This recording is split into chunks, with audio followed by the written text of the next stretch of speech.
agora um problema importante das equações diferenciais ordinárias, um problema que se refere à lei do resfriamento de Newton. Então vamos imaginar a seguinte situação. Imagine um ambiente onde a temperatura é suposta constante. Então, um ambiente, uma sala, onde a temperatura não vai variar com o tempo. E um corpo quente, com a temperatura superior ao do ambiente, né, ele é colocado dentro desse ambiente, num processo de resfriamento. Okay?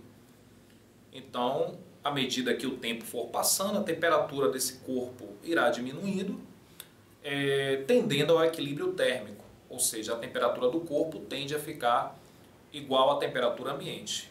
Né? Então, o que seria o ideal para você ter controle sobre um sistema como esse? O ideal seria você encontrar uma função que permita que você consiga obter a temperatura do corpo em cada instante. Então, se há um problema de resfriamento e existe uma função que me dá a temperatura em função do tempo, né, eu vou ter controle total sobre esse fenômeno. Okay? Então, nosso objetivo é, a partir da lei do resfriamento de Newton, que a gente vai ver aqui do que é que se trata, encontrar uma função que permita medir a temperatura em cada instante, ou seja, uma função que me dê a temperatura, né, para cada instante informado, e depois vamos resolver um problema, né, aplicado, onde essa função vai ser muito importante na resolução. Né? Então vamos entender primeiro a lei do resfriamento de Newton, né, que está enunciado aqui. Bom, o que é que diz a lei? A taxa de variação da temperatura de um corpo em resfriamento é proporcional à diferença entre a temperatura do corpo e a temperatura ambiente. Antes de mais nada, vamos identificar as variáveis, as grandezas que estão sendo medidas aqui. A primeira delas é a temperatura. Vamos botar aqui um T grande. É a primeira variável do processo, né, que é a variável dependente. Ela depende do tempo, que é a segunda variável. Vou colocar aqui um T pequeno. Tempo. Então o nosso sonho, nesse momento, o meu sonho e o seu sonho, é encontrar uma expressão, uma função que me dê a temperatura para cada instante. Então eu quero a função temperatura versus tempo. Ok, então como encontrar baseado nessa lei aqui? O que essa lei diz? Apareceu aqui taxa de variação. Bom, quem já fez um ou dois cursos de cálculo, pelo menos um, ainda que não tenha sido aprovado, deve ter a noção do significado matemático dessa palavra taxa de variação. Taxa de variação, nesse contexto, refere-se à derivada. Então, taxa de variação de y em relação a x é a derivada de y em relação a x. Taxa de variação da temperatura de um corpo em resfriamento. Então essa taxa de variação é exatamente a derivada da temperatura em relação ao tempo. Taxa de variação é sinônimo de derivada, ok? Perfeito. Então, onde estamos lendo aqui taxa de variação, vamos escrever derivada da temperatura em relação ao tempo. Então, é a primeira parte aqui do enunciado da lei. Okay? A derivada da temperatura em relação ao tempo. A taxa de variação de quem? Da temperatura. Ela é proporcional, então vamos colocar aqui uma igualdade e uma constante de proporcionalidade. Então é proporcional à diferença entre a temperatura do corpo e a temperatura ambiente. Então a temperatura do corpo menos a temperatura ambiente, que eu vou chamar de TA, que é uma constante dentro desse fenômeno aqui, desse sistema. Bom, interpretando essa lei, o que isso quer dizer? Que a taxa de resfriamento, né, ou seja, a taxa de variação da temperatura em relação ao tempo, é proporcional à diferença entre a temperatura do corpo e a temperatura ambiente. O que isso quer dizer? Quer dizer o seguinte, quando o corpo está muito quente, ou seja, quando ele é colocado nesse ambiente mais frio, essa temperatura vai diminuir. E no início, quando a temperatura é muito quente em relação ao ambiente, ou seja, essa diferença é grande, essa taxa de resfriamento também vai ser grande. Ou seja, quanto mais quente estiver o corpo em relação ao ambiente, mais rápido ocorrerá o decaimento da temperatura. mais rápido ocorrerá o resfriamento, certo? Então, é isso que quer dizer, a taxa de variação é proporcional a essa diferença. Então, quanto maior a diferença, ou seja, quanto mais quente estiver o corpo, mais rápido a temperatura vai cair. E mais ainda, né? À medida que o equilíbrio térmico vai sendo atingido, ou seja, a temperatura do corpo se aproxima da temperatura ambiente, esse decaimento começa a desacelerar. Essa taxa de variação começa a diminuir. Ou seja, à medida que o corpo vai de fato resfriando, essa variação de temperatura tende a ser cada vez mais lenta, até que o equilíbrio térmico seja, vamos ver, atingido. Ok, então aqui, matematicamente, né, para quem está fazendo um curso de equações diferenciais ordinárias, sabe identificar que objeto matemático é esse. Isso daqui é uma equação diferencial ordinária de primeira ordem, né? E é uma equação muito simples, porque para você resolver aqui, ou seja, por que isso é uma equação diferencial, antes de mais nada? É uma equação diferencial porque envolve uma função desconhecida, uma função que eu desejo encontrar, que é essa função temperatura versus tempo aqui, e, ou seja, envolve essa função e pelo menos a derivada de primeira ordem aqui. Então apareceu uma derivada, né? Você tem aqui uma equação diferencial. Então o seu objetivo é eliminar essa derivada e obter exatamente a expressão que me dá a temperatura em função do tempo. Então é isso que define, né? A presença dessa derivada aqui define isso como uma equação diferencial. Então eu não tenho ainda a formulação de T, a expressão de T. Não tenho. Então eu preciso resolver. Eu preciso eu preciso eliminar essa derivada, fazer alguma coisa para resolver. Então vamos resolver. Bom, como é que nós resolvemos, né? Isso daqui é uma equação que nós podemos separar as variáveis. Então o que é que eu vou fazer? Eu vou separar a temperatura num membro, tempo no outro membro e integrar membro a membro. O processo é muito simples. Então vamos fazer isso. Então, dt grande, essa diferencial aqui, sobre, então eu passo para cá, né, dividindo, igual a kdt. Pronto. Próximo passo eu vou integrar membro a membro. Então vamos integrar membro a membro. Integral de dt sobre T menos TA, que é a temperatura ambiente, igual, bom, essa constante aqui eu posso escrever fora do sinal de integração, né? Aquela propriedade, né? Se você tem uma constante multiplicando, ela pode sair do processo de integração, tranquilamente. Então eu tenho aqui duas integrais muito simples, né? Essa daqui, inclusive, é tabelada, não teremos o menor problema, né? Numa tabela de integrais, a gente sabe que é a integral de dx, x mais c, né? E sabemos também que a integral de dx sobre x é ln do módulo de x mais c. Bom, essa daqui não parece tão óbvia, mas com uma mudançazinha de variável que a gente vai fazer, a gente resolve essa integral facilmente aqui, mudando a variável, né? Você atribui, dá um nome aqui, por exemplo, u, né? E faz a mudança de variável e consegue resolver facilmente e você acaba caindo nessa integral tabelada, ok? Então aqui também vai aparecer o logaritmo. Bom, então, numa outra aula posterior, quando eu estiver falando de métodos de integração, a gente vai ver essa integral aqui com detalhes, né? Só para não fugir um pouquinho do foco. Então aqui eu vou ter ln, essa integral é muito simples, né? Igual a k, integral de dt, t, mais, permitam-me aqui escrever a constante de integração C1. Bom, eu estou escrevendo C1, poderia escrever o C cedilha, qualquer coisa.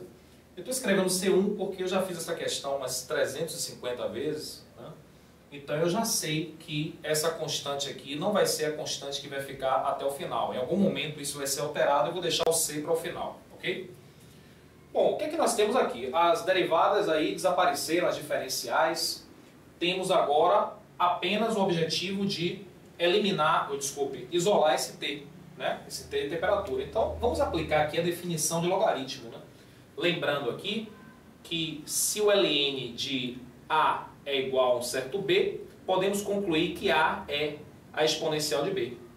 Exponencial de base E, né? É só aplicar a definição de logaritmo. daqui concluímos que, então repare que isso daqui é o logaritmando, né? É esse A. Então, um detalhe importante. Este módulo aqui, ele é completamente desnecessário nesse momento aqui.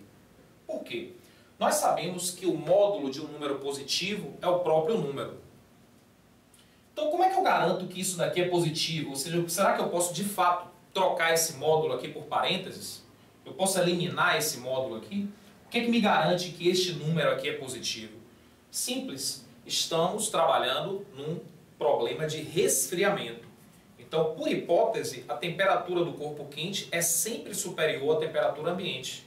Então, já que essa temperatura é superior à temperatura do ambiente durante todo o fenômeno, eu posso afirmar que esse número maior menos o menor, isso aqui vai dar um número positivo. Ok? Então, esse módulo aqui é completamente desnecessário. Então, nós vamos colocar um parêntese. Parece uma coisa inocente, mas pode libertar a gente de alguns problemas futuros. Ok. Bom, agora eu vou aplicar a definição de logaritmo, né? Então, esse logaritmando aqui vai ser a exponencial dessa expressão que está no segundo membro. Desculpem. Exponencial aqui. Né? E aqui agora eu vou usar a propriedade de potência. Né? Então a gente sabe que o produto de potência de mesma base conserva a base e soma os expoentes. Então eu vou fazer essa propriedade ao contrário. Certo?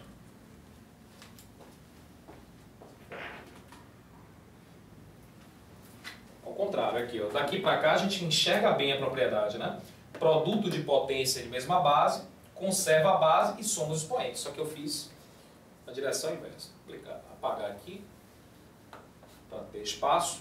E aí nós concluímos que T menos TA, observem que esse é um número bem definido, aproximadamente 2.718, é o número bem definido, o número é uma constante, elevado a C1, que é uma constante. Isso daqui é o quê? Uma constante. Sendo uma constante, vamos chamar isso aqui de C. E aí aparece a expressão mais limpa. Este C vezes E elevado a KT. Então aqui nós temos a função tão desejada. Se você ainda quiser se exibir um pouquinho, não? Se amostrar, isso aqui vai ser T igual a TA mais C vezes E elevado a KT. Né? Então aqui é a expressão procurada. A função que me dá a temperatura relativa ao tempo. Então, para cada instante agora eu posso encontrar o tempo. Desculpe, para cada instante eu posso encontrar a temperatura mediante essa forma. Claro que essa expressão aqui ela não está completa ainda. Por quê? Porque essas letras que aparecem aqui, esse TA, essa constante C, este K, essas coisas têm que aparecer mediante os dados de algum problema, que é este problema que a gente vai resolver aqui. Né? Então fiz a leitura, vamos ver aqui agora. Considere uma substância posta numa corrente de ar, uma substância que vai resfriar. Né?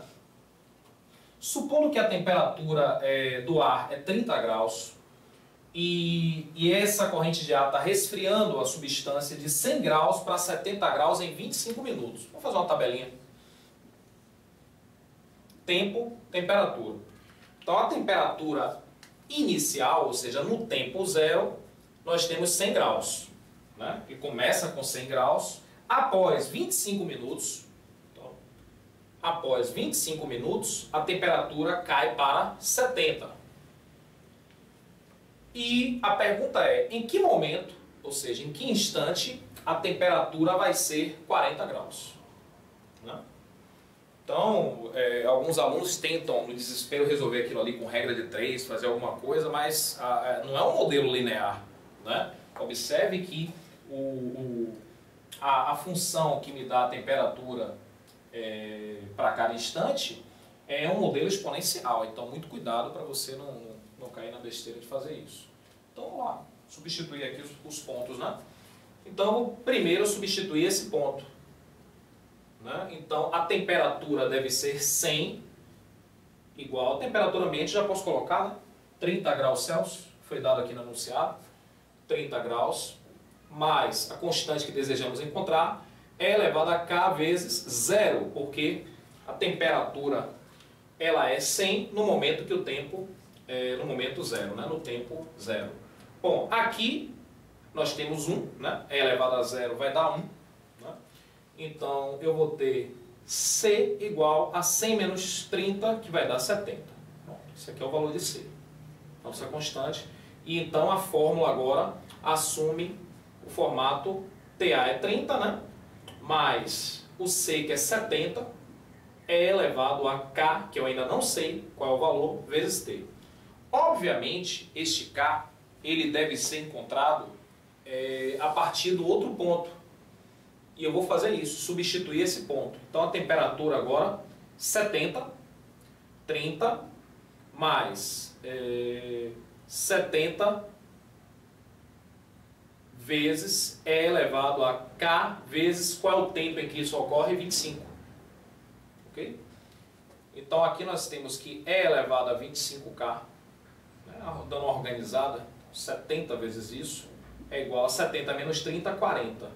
E elevado a 25K, isso daqui vai ser 40 sobre 70, 4 sétimos. Daqui concluímos que 25K é ln de 4 sétimos, né? De novo aplicando aqui a definição de logaritmo, né? De uma maneira inversa a que aplicamos aqui, neste momento, né? Nessa passagem aqui. Ok, perfeito. E concluímos que o K é ln de 4 sétimos sobre 25. É um K feio, né? Uma expressão, um número um pouco estranho, né? Ok. Bom, e agora estamos em condições de responder a pergunta. A pergunta foi: em que instante a temperatura é 40? Voltamos novamente para a fórmula que já está aqui arrumada, já temos inclusive o valor de K. E eu vou substituir agora a temperatura por 40 para encontrar o instante em que isso ocorre. 30 mais 70 vezes E elevado a... O K, como esse K é muito bizarro, ele é muito feio, vamos dizer assim, eu vou manter o K aqui mesmo e KT. Lembrando que esse T é o tempo que a gente quer encontrar, né? É o tempo em que a temperatura é 40. Então, 40 menos 30 vai dar 10. Então, 70 E elevado a KT vai ser 10. E elevado a KT vai dar 10 sobre 70, que é 1 sétimo. Daqui você conclui que KT é ln de 1 sétimo, né? Aplicando de novo a definição de logaritmo. E esse tempo vai ser ln de 1 sétimo sobre K. Só que esse K nós já temos. É ln de 4 sétimos sobre 25. Eu posso botar o 25 aqui multiplicando, certo? Sem problema, né? E essa conta aqui, permitam-me, uma coisa bem organizada, esse tempo aqui, que é a resposta do problema, esse tempo é aproximadamente 87 minutos. Basta fazer a conta aí na máquina.